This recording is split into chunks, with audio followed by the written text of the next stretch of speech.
আচ্ছা, আপনি কি কখনো ভেবে দেখেছেন একটা সাধারণ ছেলে যে কিনা ছোটবেলায় ইঁদুরে পড়া ভাঙাচোরা একটা ফ্ল্যাটে বড় হয়েছে, সেই ছেলেটাই একদিন পৃথিবীর সবচেয়ে শক্তিশালী দেশগুলোর মধ্যে একটা দেশের শাসক হবে? আজ আমরা কথা বলবো রাশিয়ার প্রেসিডেন্ট ভ্লাদিমির পুতিনকে নিয়ে, যাকে আধুনিক বিশ্বের এক রহস্যময় স্বৈরশাসক বা ডিক্টেটর বলা হয়। কিন্তু তার এই আজকের পুতিন হয়ে ওঠার পেছনে আছে সংগ্রামী ইতিহাস। আজকের ভিডিওতে পুতিনের এই পুরো রাজনৈতিক জীবনটা একদম শুরু থেকে শেষ পর্যন্ত আমরা দেখব। সবচেয়ে ইম্পর্টেন্ট পার্ট হচ্ছে সে কিভাবে 25 বছর যাবৎ পৃথিবীর সবচেয়ে বড় দেশের একটা শাসক হয়ে টিকে আছে এবং কিভাবে সে কেজিবি থেকে রুশ প্রেসিডেন্ট হইল। সো চলেন ভিডিওটা শুরু করা যায়।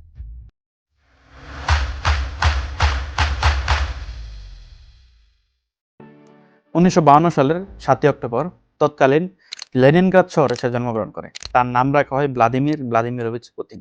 আপনি জানেন কিনা জানি না, তার নামটা হাস্যকর হইলেও কেউ তার নামে হাসিও দিতে পারে না। কেউ তার নাম শুনে হাসি দেওয়ার মানে এই যে মৃত্যুকে কাছে টাইনা আনা। Afterwards, I asked him why did he stop me, and he said to me, "Because you were smiling." আরেকটা মজার বিষয় দেখেন, পুতিনের পুরো নামটাই একটা ধ্রুপদী পূর্ব স্লাভিক নাম। আপনারা জোসেফ স্টালিনকে হয়তোবা চেনেন, যে কিনা তৎকালীন সোভিয়েত ইউনিয়নের প্রেসিডেন্ট ছিল। ওই জোসেফ স্টালিন কিন্তু একজন জর্জিয়, কিন্তু পুতিনের নামটাই বলে দেয় সে যে একদম খাঁটি রুশ ব্যক্তি। যাই হোক, লেনিনগ্রাদ শহরটি এখনো সেন্ট পিটার্সবার্গ নামে পরিচিত, যা একসময় রাজকীয় রাশিয়ার রাজধানী ছিল। তার বাবা ছিল ভ্লাদিমির স্পিরিদোনোভিচ পুতিন, একজন সাধারণ রুশ নাগরিক। আরেকটা বিষয়, তার বাবা কিন্তু দ্বিতীয় বিশ্বযুদ্ধের একজন যোদ্ধা ছিল।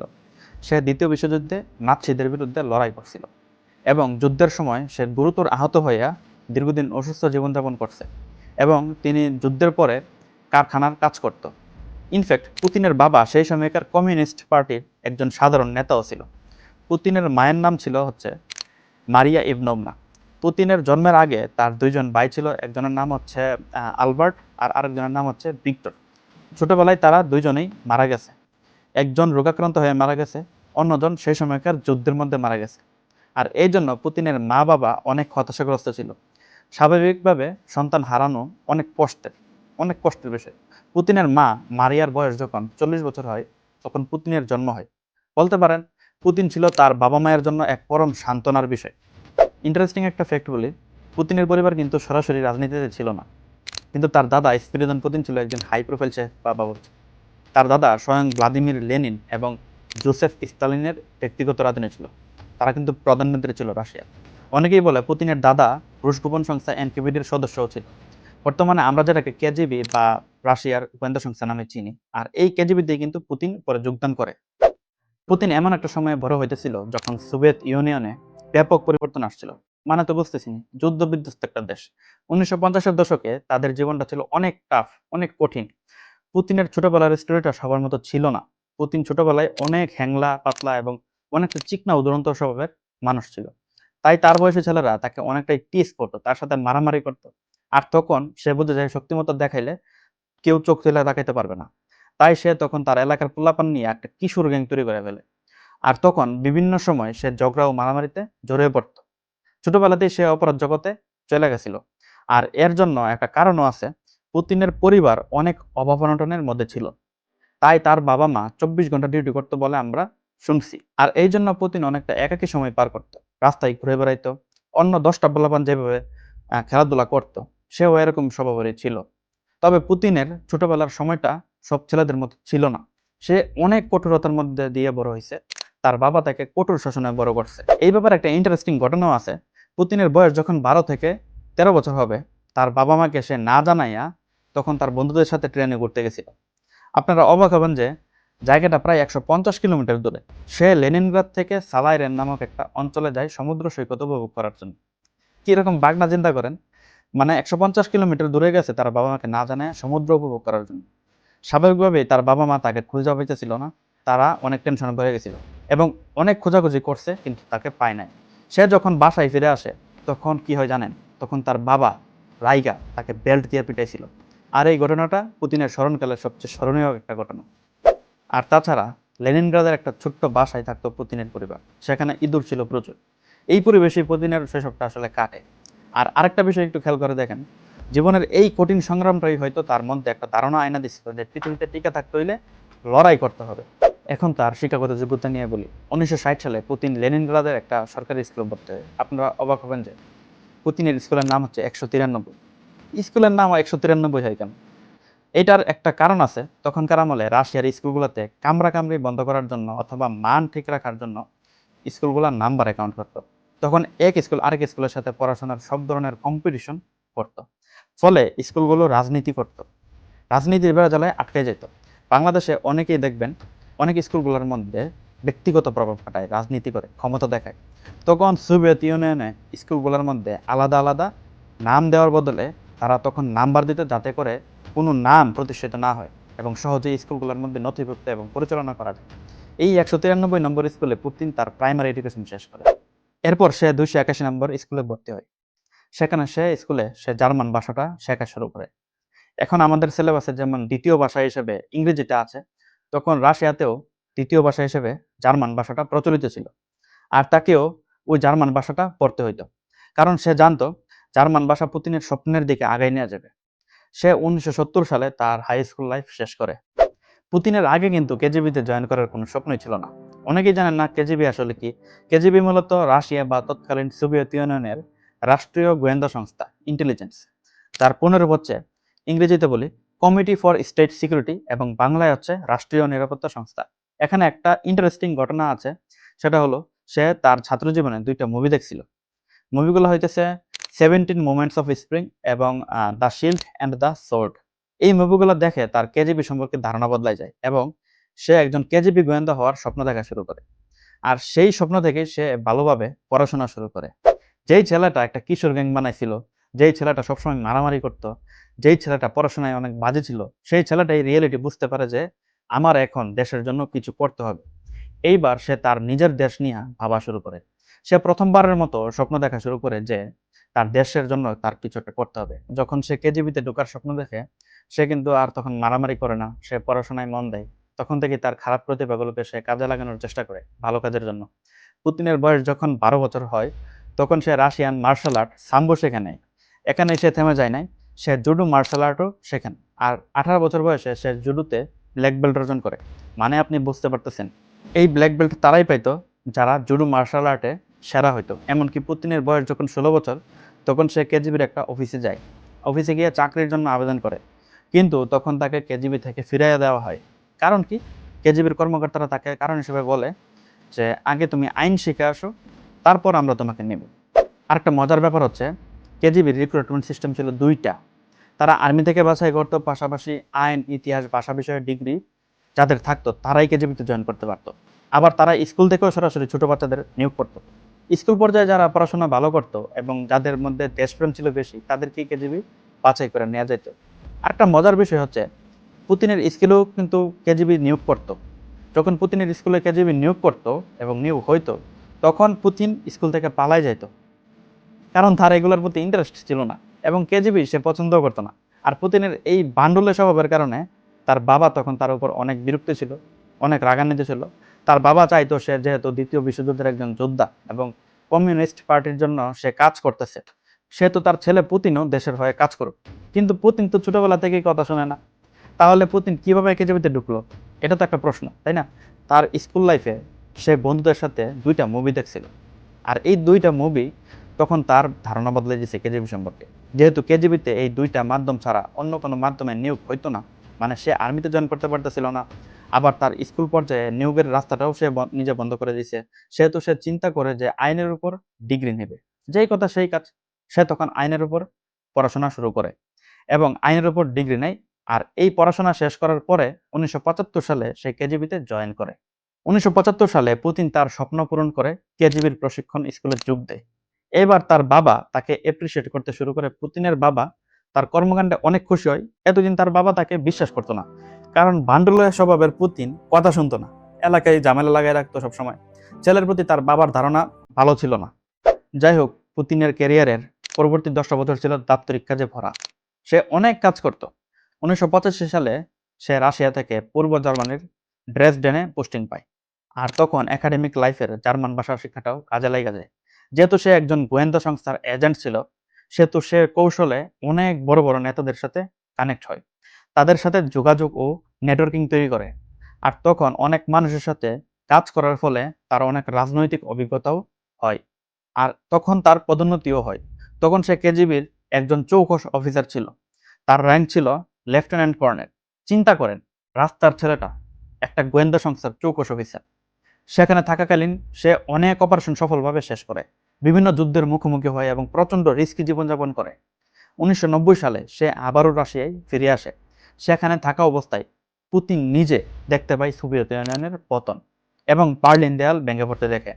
1991 সালে এই পরাজয়টা পুতিনের মনে অনেক গভীর কষ্ট দেয়। সে কোনোভাবে এটা মাইনে নিতে পারে না। এইটাকে সে একটা ঐতিহাসিক বিচ্যুতি হিসেবে দেখে এবং বিশ্বাস করতে শুরু করে যে রাশিয়ার বর্তমান যে অবস্থা সেটা ভালো না। রাশিয়াকে আবার তার হারানো গৌরব ফিরাই দিতে হবে। যেহেতু সে দেখে যে আমি কেজিবির একজন এজেন্ট মাত্র, আমার দ্বারা রাষ্ট্রীয় বড় বড় কাজ করা সম্ভব না, এইবার আমার লক্ষ্য পরিবর্তন করা দরকার। তখন সে কেজিবি থেকে পদত্যাগ করে অবসরে চলে যায়। তারপর সে সরাসরি রাজনীতিতে প্রবেশ করে। একটা চাকরির পেছনে কত স্বপ্ন, কত শ্রম এবং এত বছর চাকরির পেছনে কাটিয়ে দেওয়ার পরে সেই চাকরিটা হুট করে ছাইড়া দেওয়ার মতো মন মানসিকতা হয়তো বা সবার থাকবে না। এইটাই তো স্বাভাবিক, তাই না? কিন্তু পুতিন হচ্ছে ডিফারেন্ট। সে এগুলোর কোনো তোয়াক্কাই করে নাই। সে রাজনীতিতে পুরাপুরি ফোকাস করে। যেহেতু গোয়েন্দাগিরি করতে গিয়ে তার অনেক মানুষের সাথে নেটওয়ার্কিং ছিল, সে তখন লেনিনগ্রাদের একটা স্টেট ইউনিভার্সিটিতে আন্তর্জাতিক আইন নিয়ে কাজ করা শুরু করে। এরপর সে চলে যায় সেন্ট পিটার্সবার্গে। সেন্ট পিটার্সবার্গের মেয়র হচ্ছে আনাতোলি সুবোচাক। সে তার অধীনে কাজ করা শুরু করে। এইখানে 5 বছর সে কাজ করে। সে তার কাজের মধ্যে এমন কিছু দেখায় যা সবার নজর কাড়ে। সবাই তার কাজে মুক্ত হয় এবং প্রশংসা শুরু করে। এই প্রশাসনিক কাজের অভিজ্ঞতা নিয়ে পুতিন 1996 সালে মস্কোতে চলে যায়। তখন প্রেসিডেন্ট ছিল বরিস ইয়েলতসিন। একটা বিতর্কিত মানুষ ছিল সে। রাশিয়ার জনগণ তাকে মোটেও পছন্দ করতো না, কারণ সে প্রচুর মদ পান করত। বিভিন্ন সময় সে বিভিন্ন জায়গায় মদ খায় মাতলামি করত।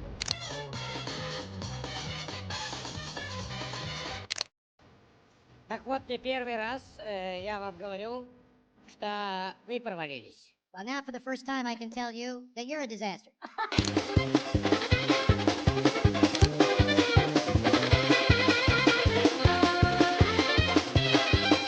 তার এইসব আচরণে মানুষ ভাবতো একজন মদখোর ও শৃঙ্খল ব্যক্তি তাদের দেশের জন্য একটা লজ্জা এবং দেশের প্রধানমন্ত্রী থাকলে দেশের কোনো উন্নতি করতে পারবে না। তার আমলে অর্থনৈতিক অবস্থা খুবই খারাপ ছিল। জিনিসপত্রের দাম ছিল আকাশচুম্বী। আর তখনকার আমলে প্রচুর বেকারত্ব ছিল। শুরু হয় মানুষের বিদ্রোহ এবং এই বিদ্রোহের চাপে সে অসুস্থ হয়ে পড়ে। তার অসুস্থতা আর রাশিয়ার অর্থনৈতিক বিশৃঙ্খলার মধ্যে পুতিন অনেক ভালো করতেছিল এবং পুতিন বরিসের নজরে পড়ে যায়। ফলে বরিস বুঝতে পারে যে তার পক্ষে আর ক্ষমতা ধরে রাখা সম্ভব না। যেহেতু পুতিন একজন সাবেক কেজিবির এজেন্ট ছিল, তার উপর সে প্রেসিডেন্টের বিশ্বস্ত কর্মী ছিল এবং সে প্রধানমন্ত্রী হওয়ার মতো যোগ্য ছিল, তাই বরিস কি করে, প্রেসিডেন্ট বরিস তার উপর ক্ষমতা তুলে দেয় এবং সে তখন পদত্যাগ করে। মনে করেন এক প্রকার বাংলাদেশের রাষ্ট্রপতির মতো। পুরো আওয়ামী লীগের 12টা বাজে গেল, কিন্তু রাষ্ট্রপতির কিছু হয় নাই। Сегодня я в последний раз обращаюсь к вам как президент России. Я принял решение. Долго и мучительно над ним размышлял. Сегодня, в последний день уходящего века, я ухожу в отставку. Я хочу попросить у вас прощения. বরিস কেন এই কাজটা করলো? কারণ পুতিনকে ক্ষমতায় বসাইলে বরিসের কেউ কিছু করতে পারবে না। এই কারণে বরিস সে তার জীবন বাঁচানোর জন্য পুতিনের উপর ক্ষমতা তুলে দেয়। আরেকটা বিষয় খেয়াল করবেন, রুশ সংবিধান অনুযায়ী প্রধানমন্ত্রী চাইলেই অন্য আরেকজনের উপর ক্ষমতার দায়িত্ব তুলে দিতে পারে, মানে প্রধানমন্ত্রী বানিয়ে দিতে পারে। ফলে পুতিন 1999 সালে প্রধানমন্ত্রী হয়ে যায়, মানে বান্ডু থেকে কেজিবি এবং কেজিবি থেকে প্রধানমন্ত্রী। দ্বিতীয়বারের মতো পুতিনের স্বপ্ন পূরণ হয়।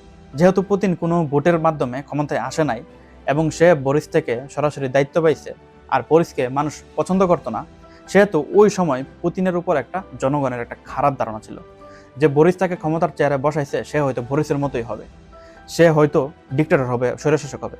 কিন্তু না, রুশ প্রেসিডেন্ট হিসেবে পুতিন মাত্র 3 মাস সময় পায়। সে এই 3 মাসে জনগণের মন জয় করে ফেলে। সে এমন কিছু কাজ করে যে কাজের ফলে জনগণ তাকে ভালোবাসতে শুরু করে, জনগণ তার উপর আস্থা রাখা শুরু করে। ফলে 2000 সালের মার্চ মাসে আবারও নির্বাচন হয়। এই নির্বাচনে পুতিন বিপুল ভোটে জয়লাভ করে। এখন হয়তো বুঝতে পারতেছেন পুতিন সাধারণ খেলোয়াড় না, পুতিন বিশাল একটা বড় খেলোয়াড়। এখন আসি আসল কথায়, সে ডিক্টেটর হলে কেমনে বা স্বৈরশাসক হলে কেমনে?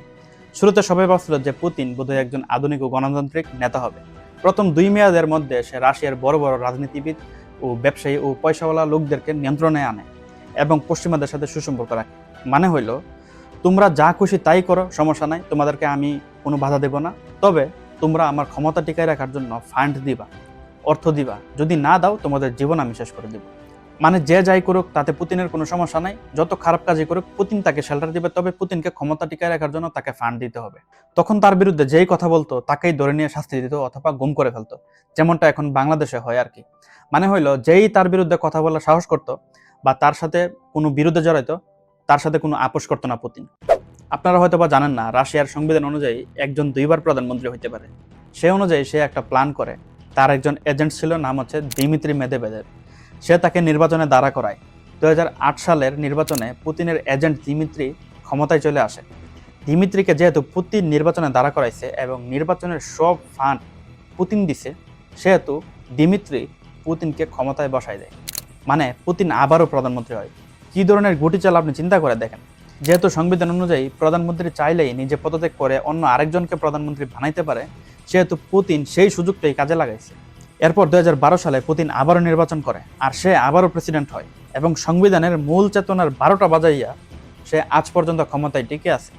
আর এই জন্যই তাকে স্বৈরশাসক বলা হয়। আপনি যদি পুতিনের গত 25 বছরের শাসন দেখেন, এর পুরাটাই কিন্তু যুদ্ধের ইতিহাস। মানে জর্জিয়া, ইউক্রেন আর বেলারুশের উপর রাশিয়ার আধিপত্য বিস্তারই তার মেইন লক্ষ্য ছিল। পুতিন নিজেকে তুলনা করে রাশিয়ার মহান সম্রাট পিটার দ্য গ্রেটের সাথে। মানে সে মনে করে রাশিয়াকে বিশ্বমঞ্চে তার প্রাপ্য জায়গায় ফিরাই দেওয়া তার মিশন। মানে সে ছোটবেলায় যে সোভিয়েত ইউনিয়নকে দেখছে, মানে সে আগের সেই সোভিয়েত ইউনিয়নকে ফিরিয়ে পাইতে চায়। আর পুতিন কিন্তু বিশ্বের অন্যতম ধনী ব্যক্তি, তার অনেক সম্পদ আছে, বিলাসবহুল প্রাসাদ আর প্রাইভেট ইয়টও আছে। ব্যক্তিগত জীবনে 2014 সালে পুতিন বিবাহ বিচ্ছেদ করে এবং পরবর্তীতে নানা সম্পর্কের গুঞ্জনও ওঠে। পুতিনের শাসনের একটা বিশেষ দিক হইল তার বিরোধীদের দমন করার ধরন। অনেক ক্ষেত্রে তার বিরোধীদের বিষ প্রয়োগ করে হত্যা করছে সে, যার মধ্যে অ্যালেক্সি নাভালনির মৃত্যু ছিল অন্যতম।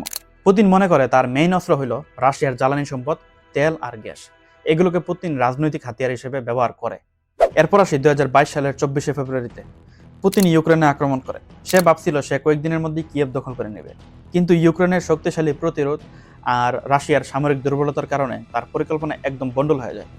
এখন বর্তমানে সে আন্তর্জাতিক আদালতের গ্রেপ্তারি পরোয়ানা মাথায় নিয়ে ঘুরতেছে। যদিও এগুলা পুতিনের জন্য কিছুই না, মাঝখানে ওয়াগনার গ্রুপের প্রিগোজিনের বিদ্রোহ হয়েছিল, তখন তার ক্ষমতা টিকবে কিনা সেটাও প্রশ্ন ছিল। কিন্তু প্রিগোজিনের রহস্যময় মৃত্যুর কারণে পুতিন আবারও নিজের ক্ষমতা প্রতিষ্ঠা করতে পারে।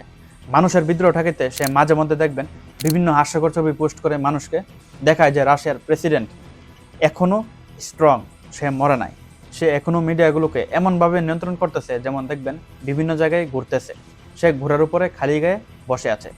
এমন অনেক কিছুই আপনারা দেখবেন। এখন পর্যন্ত ইউক্রেনের যুদ্ধের পরে সরাসরি পুতিন আর কোনো যুদ্ধের মধ্যে অংশ নেয় নাই। আপনারা জানেন ইরান, ইসরায়েল ও আমেরিকার কনফ্লিক্টে সে সরাসরি অংশ না নিলেও ইরানের বন্ধু হিসেবে কাজ করতেছে। এখন 2026 সালে পুতিন পশ্চিমা বিশ্বের সাথে এক পরোক্ষ যুদ্ধে লিপ্ত। ডোনাল্ড ট্রাম্পের পূর্ণ নির্বাচিত হওয়া এই যুদ্ধের গতিপ্রকৃতিতে নতুন যাত্রা যোগ করছে। তবে পুতিনের উত্তরসূরি কে হবে তা এখনো কেউ জানে না। 72 বছর বয়সেও সে লোহার মতো দাঁড়ায় আছে, লোহার মতো ক্ষমতা ধরে রাখছে। অন্তত একটা বিষয় বলি, হাসিনাও ডিক্টেটর ছিল, কিন্তু হাসিনার মধ্যে দেশপ্রেম ছিল না। হাসিনা লুটপাট করে ইন্ডিয়া গিয়ে পালাইছে। আর রুশ ডিক্টেটর পুতিন নিজের দেশকে বিশ্ব দরবারে তার দেশকে রিপ্রেজেন্ট করছে। অর্থনৈতিকভাবে ও সামরিকভাবে দেশকে অনেক আগায় নিছে, রাষ্ট্রকে আরো বড় করার জন্য কাজ করে যাইতেছে। সো সব স্বৈরশাসক এক না, কেউ দেশের জন্য লড়াকু যোদ্ধা আর কেউ পা চাটা গোলাম। সো আপনারাই বলেন, ভ্লাদিমির পুতিন কি রাশিয়ার চিরন্তন স্বৈরাচারী বা ডিক্টেটর হয়ে ইতিহাসের একটা অংশ হয়ে থাকবে, নাকি সে একটা সুন্দর পথের আগামীর পথে বাধা হয়ে থাকবে? সেটা সময়ের বিচারেই নির্ধারিত হবে। এই মানুষটার জীবন এবং রাশিয়ার বর্তমান পরিস্থিতি নিয়ে আপনার মতামত কি, কমেন্টে আমাকে জানান। আর ভিডিওটা ভালো লাগলে লাইক ও শেয়ার করতে বলবেন না, আর সাবস্ক্রাইব তো মাস্ট। দেখা হচ্ছে পরের ভিডিওতে। Till then take care, tata.